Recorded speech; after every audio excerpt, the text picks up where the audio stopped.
Once again, good morning, dear brothers and sisters. If we peep through the readings of the day and read between the lines of the gospel, the Christ is speaking about a concept of fire. And it is said, I came to this world to set the fire. It's already kindled. Many of the times I was thinking about this gospel text because I could not understand what does it mean, what is meant by. And it is also said, if there are 5 members in the family, 3 will be against 2 and 2 against 3. And today we see this in our families too. And it is also mentioned, father against son and son against father, mother against daughter and daughter against mother, and mother-in-law against her daughter-in-law and daughter-in-law against her mother-in-law. Today we see literally in our families these concepts. And what is the meaning of Christ setting fire? Now we should first understand what is the significance of fire. Fire is the significance of Holy Spirit in this world. And the fire is the one which purifies everything. To purify everything, we use the fire as the material. To receive a finest thing, we have to put in the fire and it has to be burned. After that, it will become a pure object. So today, the fire which Christ wants to kindle in this world is such fire. Because of this fire, this whole world is going to be purified.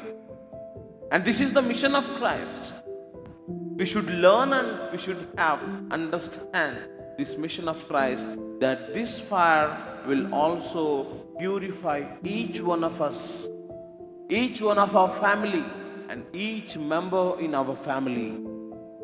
If we are in accordance with this fire and in accordance with the mission of Christ, we will be together until and unless there will be a division among our families. If we fail to understand this concept of faith, and if we fail to understand the mission of Christ, we will be also fail to understand our family relationships. Today, for the sake of mission of Christ, for the sake of this fire, which is the Spirit, for the sake of this purification, if we are not in one accord, we will be divided. And it is said, it is better if you are not for the sake of Christ, if you are not for the fire that He is going to be set in this world, it is better for you to divide. Because it is our prime duty to take up the will and the mission of Christ. For this mission, we should be together. If somebody comes to hinder this togetherness, it is better to be separated, either it be father, mother, or son, or all the members of the family. So, dear brothers and sisters, today, let's ask God's mercy so that we will be having this unity in our families. Let's also ask God's help to understand this relationship in this world, so that for the sake of mission of Christ, we will be together, we will be unified, and we will be going ahead. With this small thought in our mind, let's continue in this holy Eucharistic celebration.